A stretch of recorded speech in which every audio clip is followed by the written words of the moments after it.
dan bersepakat juga mendoakan. Di sini ada suaminya Bu Jenny yang sedang di rumah sakit ya, sakit sirosis hati.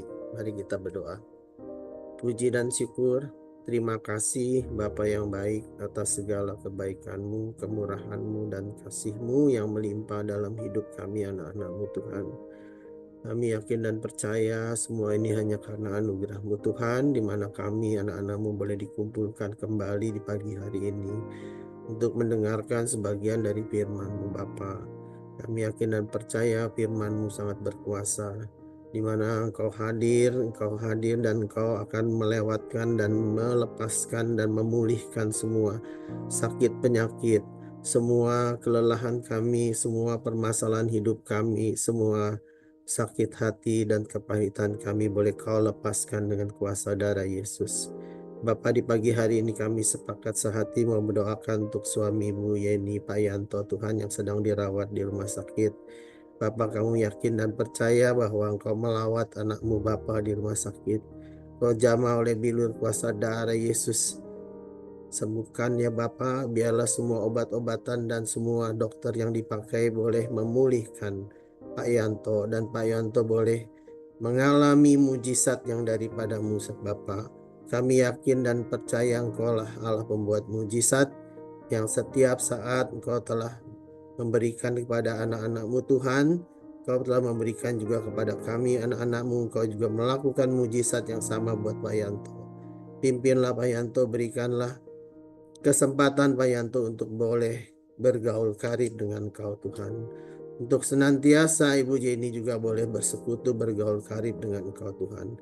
Melewati semuanya ini bersamamu karena Engkau adalah Allah penyembuh yang menyertai kami semua. Terima kasih Tuhan, Kau kuduskan semua peralatan Zoom yang di pagi hari ini. Biarlah firman yang disampaikan boleh seturut dan untuk kemuliaan nama-Mu saja. Jagalah hati kami masing-masing Tuhan. Biarlah berikan kami hati yang baru, roh-Mu yang baru. Jauhkanlah kami dari hati yang keras, berikan kami hati yang taat. Agar firman yang ditaburkan di pagi hari ini boleh bertumbuh subur dan dimampukan kami untuk melakukannya dalam kehidupan kami seturut dengan firman-Mu dengan bantuan Roh Kudus-Mu. Di dalam nama Tuhan Yesus kami berdoa dan mengucap syukur. Amin. Ya, selamat pagi teman-teman semua. Suara saya jelas ya? Jelas, oke. Puji Tuhan. Oke, di pagi hari ini saya mau menyampaikan firman Tuhan yang bertema Engkau pembawa kabar baik di tahun 2025 ini, di mana tahun rahmat Tuhan yang akan dilimpahkan kepada kita semua ya. Kalau kita boleh melihat bahwa berita-berita di awal tahun ini semua beritanya tidak baik sebenarnya. Betul nggak? Dunia itu memang sudah dalam kondisi yang tidak baik. Sudah rusak dan makin merosot ya. Di awal tahun aja kita sudah mulai dengan adanya berita yang kebakaran di California ya. Yang itu luar biasa dan belum pernah terjadi di Amerika ya. Itu adalah satu tanda peringatan Tuhan, di mana sebenarnya Tuhan ingin anak-anaknya itu lebih dekat lagi ya.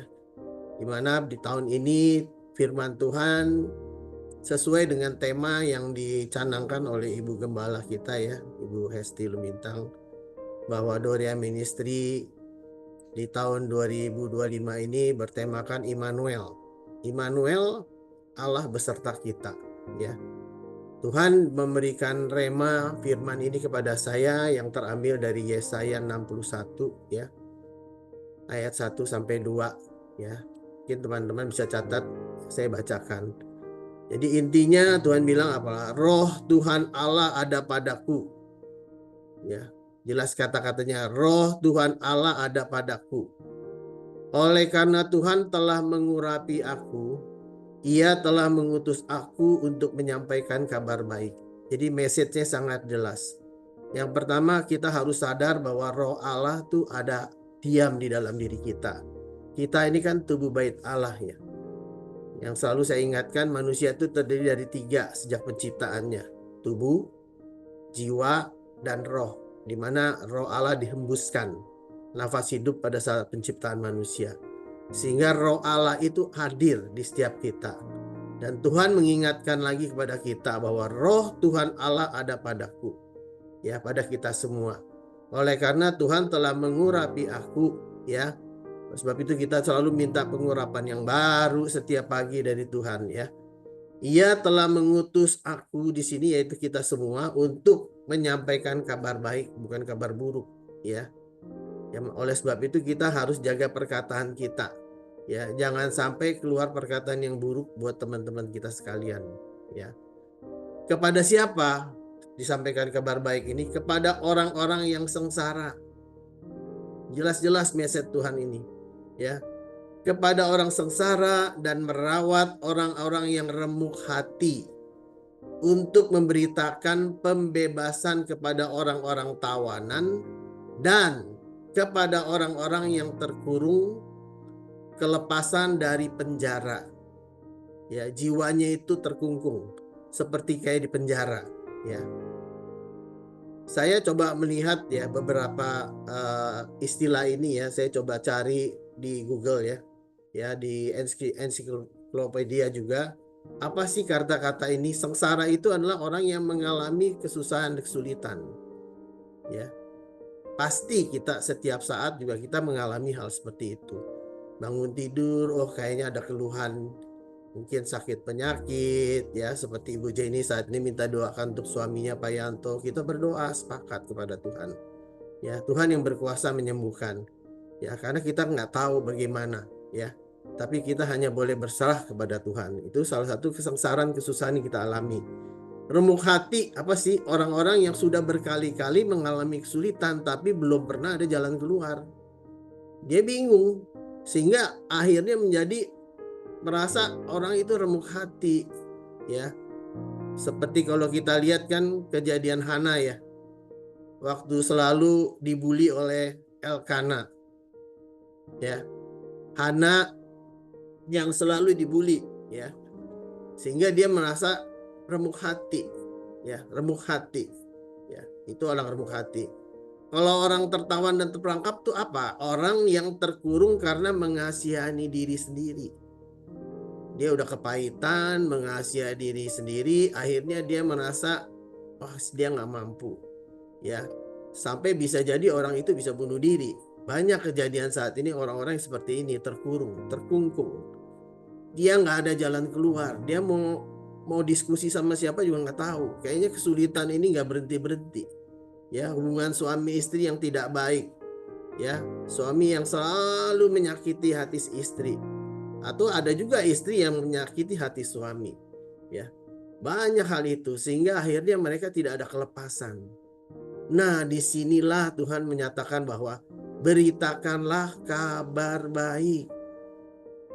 Ya, beritakanlah kabar baik kepada mereka ini, ya, supaya ada kelepasan di tahun ini. Ada pembebasan mungkin bagi mereka yang terlibat hutang, ya, sekarang rumahnya disita bank dan mereka harus keluar dari rumah, ya. Itu sama, itu juga kesusahan, ya. Mereka akan mengalami pembebasan. Ya, di tahun ini Tuhan janjikan mereka akan mengalami pembebasan. Asal ada syaratnya. Nanti kita bahas bagaimana caranya, ya. Karena Tuhan berjanji di ayat kedua untuk memberitahukan tahun rahmat Tuhan dan hari pembalasan Allah kita, dan untuk menghibur semua orang yang berkabung. Ya. Banyak hal ini terjadi di tahun-tahun 2024 di mana beberapa orang atau teman baik kita ataupun keluarga kita yang tidak bisa melewati tahun 2024 untuk masuk ke tahun 2025. Ya, semua itu memang rencana Tuhan, ya. Karena Tuhan tahu yang terbaik buat mereka, ya. Tapi kita yang bisa melewati tahun 2024 ini, message Tuhan sudah jelas bahwa roh Tuhan ada padaku, ya, yang mengurapi aku dan mengutus untuk menyampaikan kabar baik. Nah, inilah tugas kita semua yang bisa melewati tahun 2024 ya memasuki 2025 benar-benar kita yang sudah disertai Tuhan. Ya, Tuhan berharap dari kita untuk benar-benar menyampaikan kabar baik, yaitu tahun rahmat Tuhan, ya, yang akan bisa menghibur dan memberikan pembalasan Allah dan menghibur kepada orang-orang yang berkabung. Ya. Nah, di sini kita masing-masing para jemaat Doria kita harapkan bisa benar-benar mengingat kembali bahwa Roh Allah menyertai kita dan melakukan perbuatan untuk memuliakan Allah. Kita hadir di sini benar-benar untuk memuliakan Allah karena Allah sudah berkorban. Ya. Tuhan Yesus melalui anaknya, anak Allah sudah berkorban di kayu salib untuk menebus dosa kita. Walaupun kita kondisi saat ini belum melayani pun, Tuhan sudah berkorban untuk kita. Ya, menebus dosa kita. Makanya kita harus mengasihi Tuhan dengan cara memberitakan kabar baik, ya. Melepaskan orang-orang yang sengsara, ya. Orang-orang yang remuk hati dan orang-orang yang terpenjara sehingga mereka mengalami pembebasan, ya. Mereka dimenangkan, jiwanya boleh bertumbuh bersama Tuhan. Itu message yang ingin disampaikan. Sekarang pertanyaannya, bagaimana sih caranya kita menyenangkan Tuhan? Betul nggak? Di sini kan Tuhan sudah perintahkan, Roh Allah sudah diberikan kepada kita. Urapan baru sudah diberikan kepada kita untuk kita memberikan kabar baik. Tapi pada kenyataannya orang susah tuh ngomong kabar baik. Ya, mungkin kalau dengar firman, pada saat dengar, iya benar ya. Tuhan sudah memerintahkan untuk memberitakan Injil sampai ke ujung-ujung bumi. Ya, dari Samaria, Yudea sampai ke ujung bumi. Ini udah waktunya karena waktu kedatangan Tuhan sudah dekat sekali. Ya. Jadi kita benar-benar harus manfaatkan ini. Sekarang pertanyaannya, bagaimana kita bisa mengasihi Tuhan? Ya. Firman Tuhan sudah mengajarkan di dalam Yohanes 14 ayat 21. Mungkin teman-teman nanti bisa catat dulu. Firman-Nya berkata, barang siapa yang memegang perintahku dan melakukannya, dialah yang mengasihi aku. Jadi ingat ya, ada dua kata penting di sini, memegang perintahku dan melakukannya. Dialah yang mengasihi aku. Jelas firman Tuhan bilang. Jadi caranya benar-benar memegang perintahku. Bagaimana caranya memegang perintah Tuhan kalau kita nggak pernah baca firman? Jadi nggak ada jalan lain. Harus baca firman setiap hari. Karena iman itu tumbuh karena pendengaran akan firman. Ya, tapi tidak hanya baca firman, dilakukan firman itu. Ya, seperti kita sama-sama sekarang bagusnya Doria ini ya, di bawah pimpinan Bu Hesti ini, kita tuh ada Zoom. Ya, nggak perlu ketemu onsite kan. Senin, Rabu, Jumat setiap pagi hanya 1 jam. Selasa ada doa malam. Itu sudah membantu untuk kita membahas firman. Ya, merenungkan firman, dicatat firmannya. Dan dilakukan. Kalau ada yang nggak ngerti, ditanya. Ya, kita masing-masing ada grup di sini, kelompok sel. Tanya, chat pribadi, ya, lebih enak chat pribadi. Tanya, bagaimana caranya kita mau mengasihi Tuhan? Tuhan udah bilang, udah jelas, memegang perintahku. Bagaimana kita mau pegang kalau kita nggak pernah baca? Ya, di sini kita coba flashback masing-masing. Sekarang kan udah mudah, Alkitab tuh nggak perlu fisik. Sudah ada bentuknya digital, tinggal download, nggak usah bayar. Ya, ambil waktu paling nggak setiap hari itu 1 jam saja untuk bergaul karib dengan Tuhan. Ya, merenungkan firman-Nya dan melakukannya, dialah yang mengasihi aku. Dan barang siapa yang mengasihi aku, firman Tuhan jelas, ia akan dikasihi oleh Bapakku. Dan aku pun akan mengasihi dia dan menyatakan diriku kepadanya. Ya, kalau Tuhan sudah menyatakan diri kepada kita, apapun yang kita hadapi nggak usah takut. Seperti Tuhan memimpin bangsa Israel, betul nggak? Tuhan waktu memimpin bangsa Israel keluar dari Mesir, itu dipimpin oleh tiang awan dan tiang api. Dikasih makan mana dan daging burung puyuh setiap hari karena Tuhan yang pimpin. Ya, tujuannya adalah untuk menguji kita semua. Ya, seperti firman Tuhan yang pernah saya bawakan di dalam Ulangan 8. Ya. Dalam Ulangan 8 ayat 2 sampai 5 saya ulang kembali, mungkin teman-teman catat ya. Ingatlah kepada seluruh perjalanan yang kau lakukan atas kehendak Tuhan Allahmu. Jadi kalau atas kehendak Tuhan gak usah takut. Tapi bukan perjalanan itu adalah perjalanan yang mudah. Tapi kalau Tuhan menyertai, roh Tuhan ada padaku, gak usah takut. Ya, bilang apa? Ingatlah pada seluruh perjalanan kau lakukan atas kehendak Allahmu. Ya, dengan maksud merendahkan hatimu, mencobai engkau dan mengetahui apakah yang ada dalam hatimu. Apakah engkau tetap berpegang pada perintahku atau tidak? Jelaskan kata-katanya. Apabila engkau pegang perintahku dan melakukannya, itulah yang kita mengasihi Tuhan.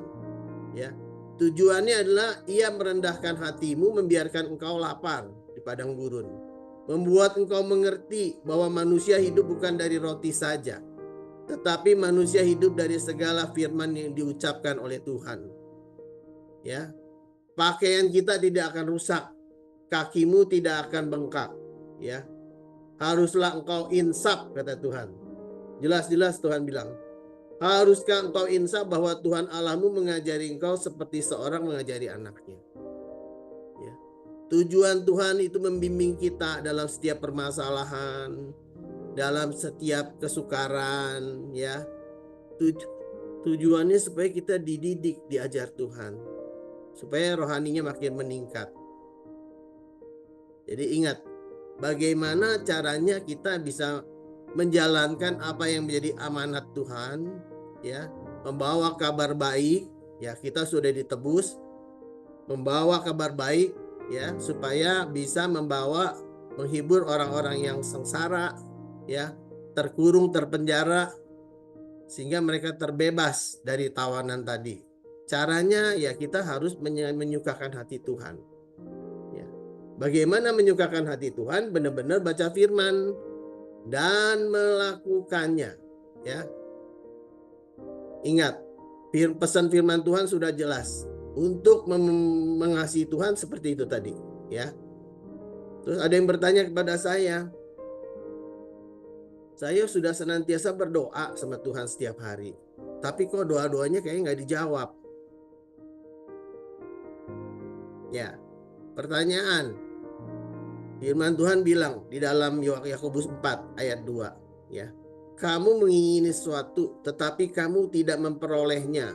Lalu kamu membunuh dan kamu iri hati. Seperti ingat cerita Kain dan Habil.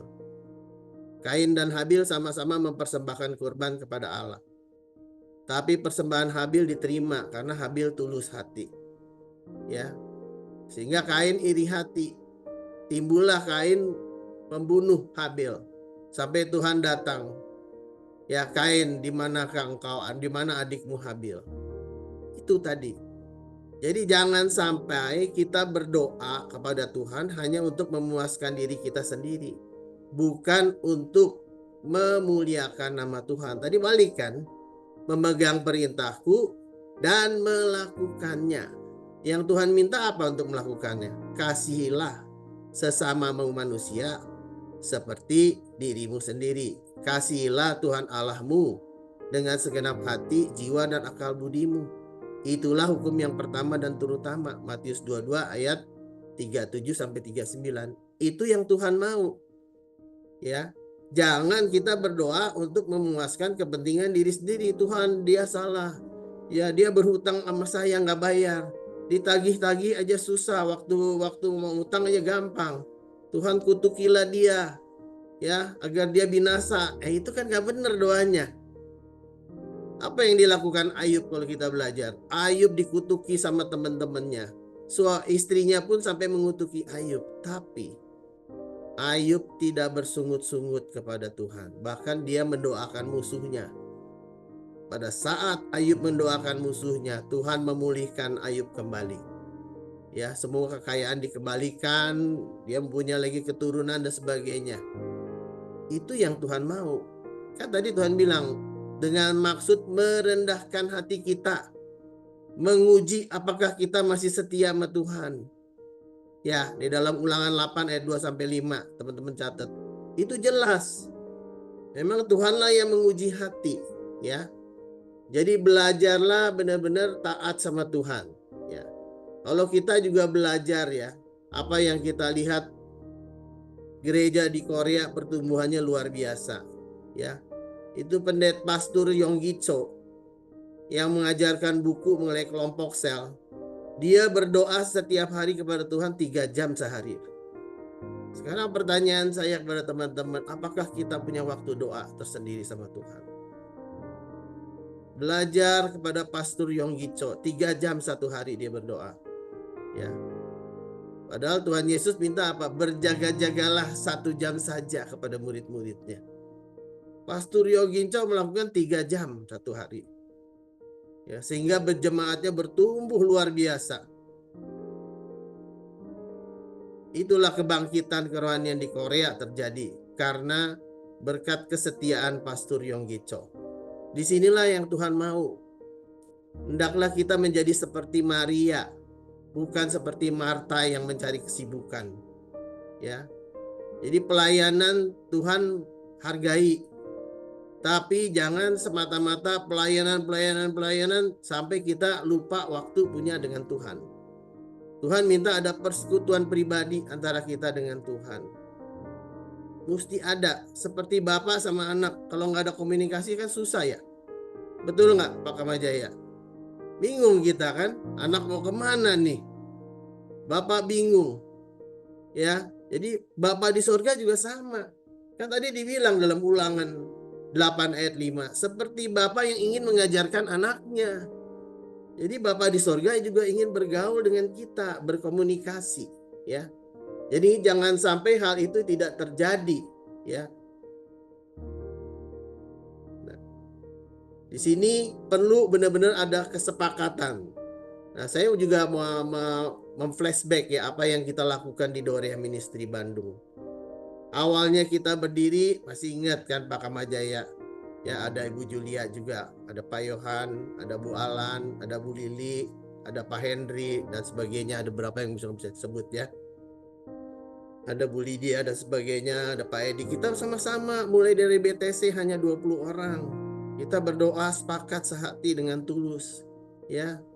Sampai akhirnya pelayanan Doria diberkatin Tuhan walaupun kita harus berpindah-pindah tempat. Semua itu atas rencana Tuhan, ya. Sampai Pak Henry bilang Doria Ministry di Bandung sudah dikenal, ya. Ingat, sepanjang kita dengan tulus untuk melayani Tuhan bukan untuk manusia. Seperti di Kolose 3 ayat 23, layani Tuhanlah untuk memuliakan nama Tuhan, bukan untuk kepentingan manusia. Ya, untuk nama Tuhan dimuliakan. Ya, sehingga jemaat ini bisa bertumbuh. Dan juga saya ingatkan supaya kita selalu berdoa, naikkanlah Pondok Daud. Ya, setiap kali kita acara, ingat nggak? Mulai dari acara Natal, ya, Natal Doria Bandung di Royal Dynasty, ya, nyambung lagi kepada HUT Doria Ministry ke-15, kita bingung. Dananya dari mana? 420 juta. Ya, Bu Alan sama Pak Henry challenge kepada saya, gimana caranya 420 juta. Saya bilang, jalankan dalam iman, naikkan Pondok Daud. Kita semua pengurus setia sepakat, berdoa, naikkan Pondok Daud. Setiap Senin sepakat. Tuhan melewatin itu semua, ya, memberikan semua, ya, bahkan lebih dananya yang disediakan Tuhan. 755 orang hadir. Itu luar biasa buat Doria. Sampai ke acara Natal Doria yang di Imah Seniman, kita pun bingung, jauh-jauh amat di Imah Seniman. Kan suasana lagi hujan. Tiap hari kita datang sana hujan mulu. Kita doa. Sampai hari hanya setetes air pun nggak turun tuh. Itu semua karena Tuhan. Sepanjang nama Tuhan dipermuliakan, pasti Tuhan berkehendak, ya, untuk mengabulkan doa kita. Kan Tuhan udah bilang, Roh Allah ada padaku. urapannya juga ada padaku, ya kan, ada pada kita semua untuk memberikan berita-berita kabar baik, ya, tentang pekerjaan-pekerjaan Tuhan. Jadi teman-teman, saya ingatkan kembali bahwa kita benar-benar harus bergaul karib dengan Tuhan, ya. Bagaimana caranya, ya, supaya kita benar-benar bisa doa-doa kita bisa didengar oleh Tuhan. Di sini saya ada simpulkan ada 3, ya, dari firman Tuhan dari Kejadian 1 ayat 3. Saya bacakan, pada mulanya adalah Allah. Jadi jelas yang menciptakan langit dan bumi adalah Allah, ya. Jangan sampai Allah ini dicemooh. Kita hidup di dunia ini sementara. Ya, manusia bisa membangun bumi ini dengan macam-macam kemewahan dan keindahan. Ya, seperti istilahnya kita lihat yang baru kejadian di Pacific Palisades, ya. Itu memang luar biasa.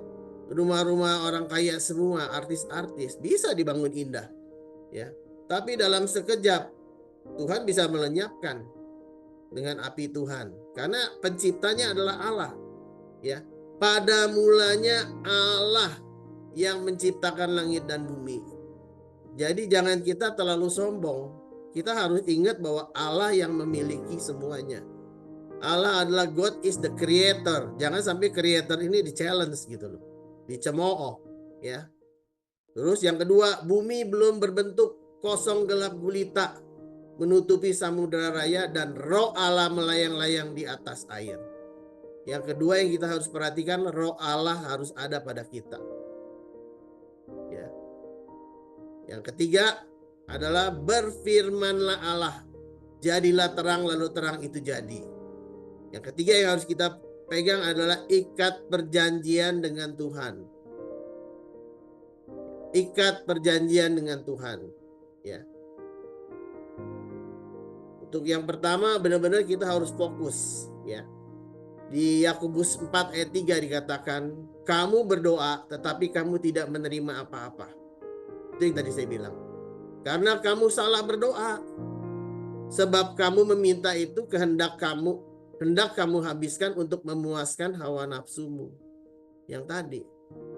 Selalu mau mengutuki orang-orang yang menjadi musuh kita. Harusnya malah kita mendoakan dia, bukan mengutuki. Mendoakan dan memberkati dia. Melepaskan pengampunan, itu yang Tuhan mau. Karena di dalam Roma 12 ayat 18-19 yang selalu saya ingatkan. Tuhan bilang apa? Kesediaan semuanya sudah dekat. Ya. Kesediaan segala sesuatu sudah dekat. Sedapat-dapatnya kalau itu bergantung padamu. Padamu berarti pada kita, ya. Hiduplah dengan perdamaian bagi semua orang. Itu ayat 18. Ayat 19. Janganlah kamu menuntut balas. Karena penghakiman adalah hakku, bukan hakmu. Berikanlah kepada murka Allah. Jadi jelas Tuhan bilang kita tuh harus mengasihi. Ya, berdamai dengan Allah, berdamai dengan diri sendiri supaya bisa melepaskan pengampunan dan mengasihi. Berdamai dengan sesama. Itu hukum kasih. Matius 22 ayat 37-39. Ya, berfokus sama Tuhan. Biarlah Tuhan yang berkarya, jangan kita menuntut balas. Karena seringkali kita berdoa kan untuk memuaskan diri sendiri. Ya. Ingat waktu itu Hana berdoa, nggak berhasil, tidak mengandung. Mungkin dulu Hana mengutuki si Penina, ya, saingannya dia. Kan si Elkana punya 2 istri, Penina dan Hana. Penina udah punya anak, ya. Si Hana nggak punya, dia berdoa terus. Mungkin berdoanya ngutukin si Penina, mungkin karena nggak dicatat di Alkitab. Akhirnya nggak dapat kan. Begitu Hana sadar, dia berdoa kepada Tuhan dengan cara yang lain. Di 1 Samuel 1 ayat 10. Dengan hati pedih, ia berdoa kepada Tuhan sambil menangis dan terseduh-seduh. Ya, Tuhan melihat hati, teman-teman. Ya, kalau hati kita nggak beres, Tuhan tidak akan mengabulkan. Kalau kita hanya berdoa untuk memuaskan nafsu diri sendiri, nggak akan terkabul. Tapi kalau kita berdoa untuk pelayanan, untuk memuliakan nama Tuhan, Tuhan akan merestui. Dan di sini saya menitipkan teman-teman bahwa Dorea Ministry Indonesia Jaya ini sudah mencanangkan ada 5 pilar kan. Pilar misi, ya, pilar kerohanian, pilar sosial, pilar pendidikan, dan pilar kemitraan. Mohon dengan sangat bantuan teman-teman bawa dalam doa tiap hari. Ya, naikkan Pondok Daud supaya Tuhan memberikan hikmat kepada kita semua.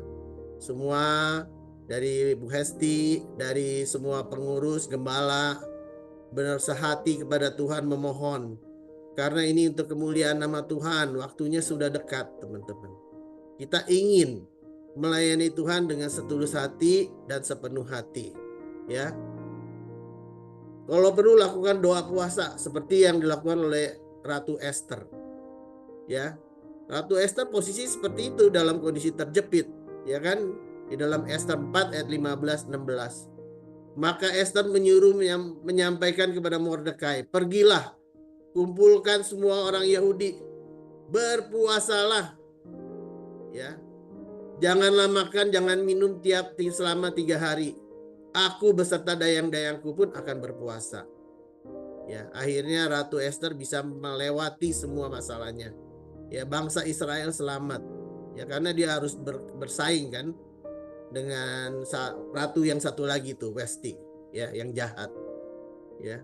Sehingga Ratu Esther dan bangsa Israel bisa diselamatkan karena Ratu Esther dia berserah kepada Tuhan.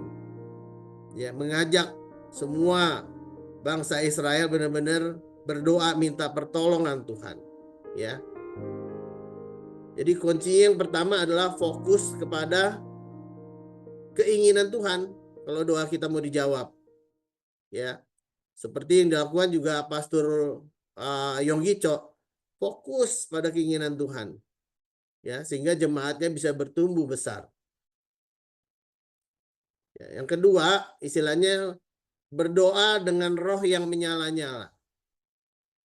Benar-benar kita dengan roh yang menyala-nyala. Ya, seperti tadi kita bahas di dalam Kejadian 1 ayat 2. Ya, benar-benar roh Allah melayang-layang. Bumi masih gelap gulita dan kosong, tapi roh Allah yang melayang-layang. Sekarang roh Allah ini sudah diberikan kepada kita kan. Benar nggak? Tinggal kita melakukan apa yang dikatakan firman. Layani Tuhan dengan roh yang menyala-nyala. Ya. Seperti dikatakan di dalam Roma 12 ayat 11. Janganlah hendaknya kerajinanmu menjadi kendor. Jangan kendor. Ya. Bakar terus. Makanya pentingnya ada komsel ini. Setiap hari ada Zoom. Pagi, Senin, Rabu, Jumat, dan Selasa malam. Ini kan kita komsel walaupun online ya. Saling menguatkan. Saling mengingatkan firman Tuhan. Janganlah hendaknya kerajinanmu kendor. Biarlah rohmu menyala-nyala dan layanilah Tuhan. Ya, mintalah tuntunan Roh Kudus. Karena kita udah diberikan Roh Kudus sama Tuhan. Ingat nggak?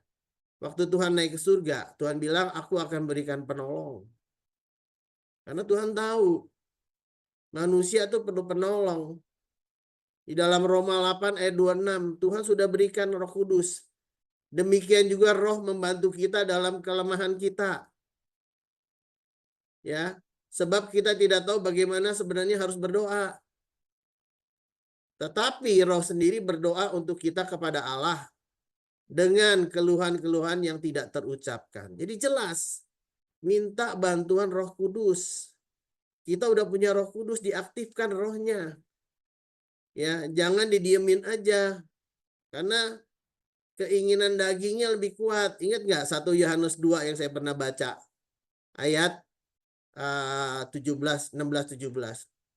Ya, dunia sedang sedang lenyap. Ya, manusia lebih mengutamakan keinginan daging, keinginan mata, dan keangkuhan hidup. Ya.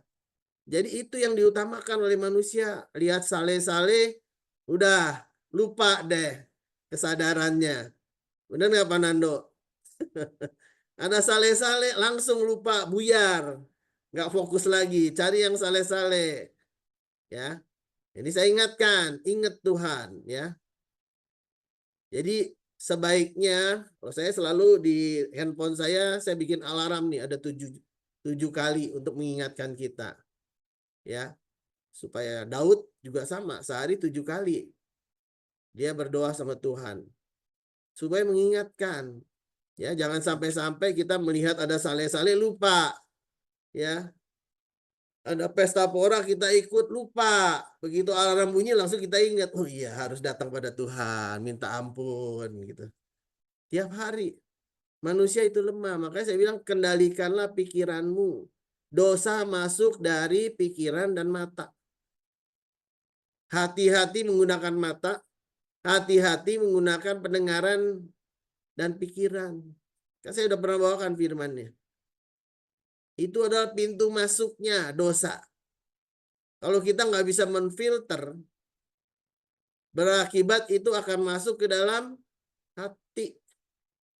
Ya, hatinya jadi sakit hati, gampang kepahitan tadi kan, jadi sengsara, remuk hati, seperti Hana pada awalnya. Tapi setelah Hana sadar, dia berdoa caranya yang lain, baru Tuhan membuka kandungannya dan dia bisa melahirkan, betul nggak? Samuel yang menjadi nabi besar. Ya, setelah itu Samuel benar-benar diserahkan kepada Nabi Eli, walaupun Nabi Eli juga tidak berkenan kepada Allah, tapi Tuhan mendidik Samuel di situ. Ya, sampai melahirkan raja yang besar, Raja Daud, Raja Salomo dan sebagainya. Benar-benar jelas, ya. Bahkan si Hana diberikan anak lagi yang lain karena Tuhan melihat hati. Hana diberikan satunya jadi serahkan kepada Tuhan. Berarti tujuan memuliakan nama Tuhan. Sehingga Tuhan menggantikan, diberikan lagi anak yang lain kepada Hana.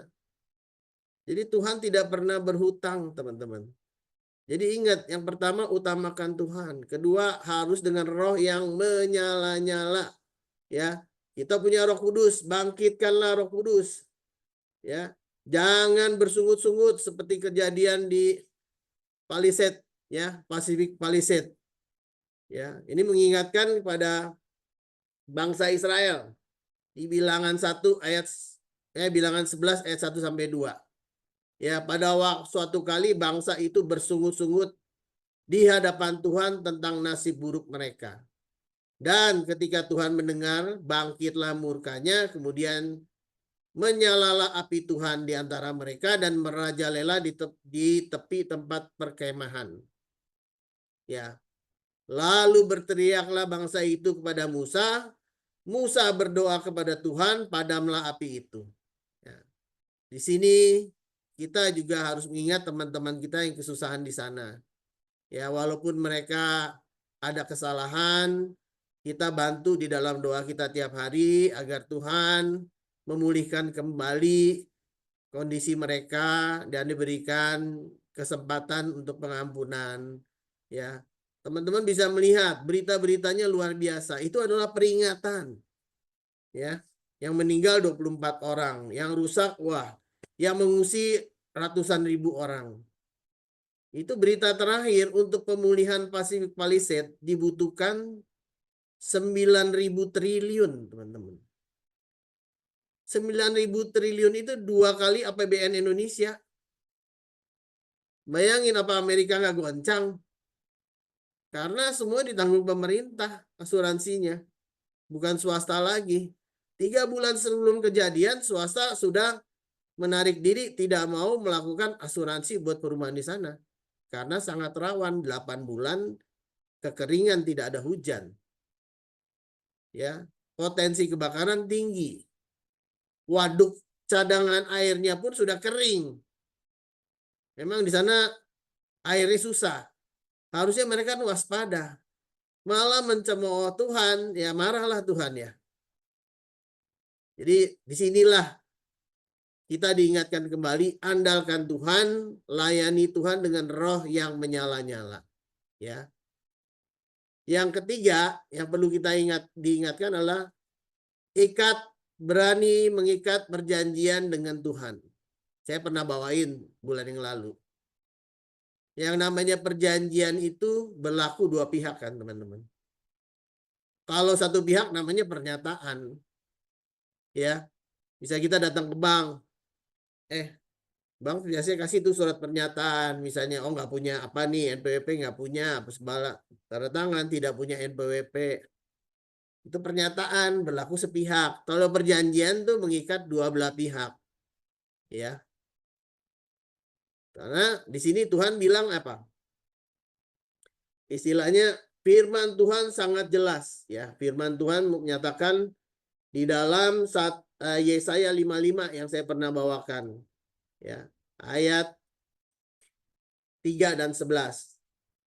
Sendengkanlah telingamu, datanglah kepadaku, dengarlah, maka kamu akan hidup. Aku hendak mengikat perjanjian abadi. Ini Tuhan yang ngomong loh. Aku hendak mengikat perjanjian abadi dengan kamu menurut kasih setia yang teguh yang kujanjikan kepada Daud. Ayat 11, demikianlah firman yang keluar dari mulutku. Ia tidak akan kembali kepadaku dengan sia-sia. Ya.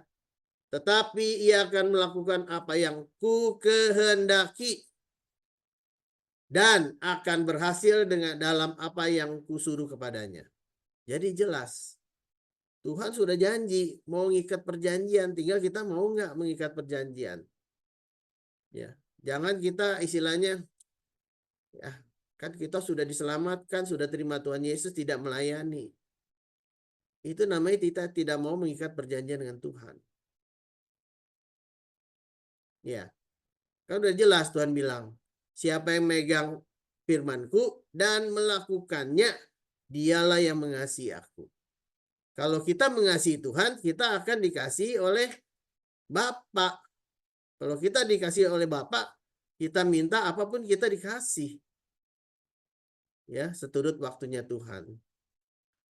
Jadi melalui perenungan firman Tuhan pagi hari ini jelas gak usah takut menghadapi 2025 walaupun ramalan-ramalannya banyak mengerikan. Ya, apalagi yang bilang di bulan Maret, hati-hati April dan Maret akan banyak gejolak. Tapi kita bersama Tuhan gak usah takut. Tuhan sudah janji akan menyertai kita. Tapi yang jelas harus ada 3 tadi syaratnya. Benar-benar mengutamakan Tuhan, bergaul karib setiap hari, naikkan pondok Daud, melayani Tuhan dengan roh yang menyala-nyala. Ya. Ketiga, ikat perjanjian dengan Tuhan. Ya, belajar merendahkan diri, jangan meninggikan hati kita, tapi merendahkan diri di hadap Tuhan seperti Maria yang duduk di kaki Tuhan. Ya. Sekian firman Tuhan di pagi hari ini. Mari kita berdoa. Puji syukur, terima kasih Bapa yang baik atas segala kebaikan-Mu, kemurahan-Mu, dan kasih-Mu yang melimpah dalam hidup kami anak-anak-Mu. Bapa, terus bawa kami Tuhan, firman-Mu telah dijelaskan, diberitakan. Biarlah Roh Kudus-Mu boleh menuntun anak-anak-Mu masing-masing Bapa. Berikan kami hati yang baru, roh-Mu yang baru. Jauhkan kami dari hati yang keras, berikan kami hati yang taat. Bapa, ajarkan kami untuk mau berjalan bersama-Mu Tuhan, untuk membaca firman setiap hari dan merenungkannya siang dan malam, untuk mau setia dan taat melakukan firman-Mu Tuhan. Bantu kami untuk menjadi pelaku-pelaku firman Tuhan. Terima kasih Bapa, biarlah semua yang merasakan kelelahan, keletihan, merasakan sakit penyakit di saat ini boleh disembuhkan di dalam nama Tuhan Yesus. Dalam kuasa darah Yesus boleh ada kelepasan, kesembuhan, dan pembebasan. Sesuai dengan janji firman-Mu ya Bapa. Di dalam nama Tuhan Yesus, kami berdoa dan mengucap syukur. Amin.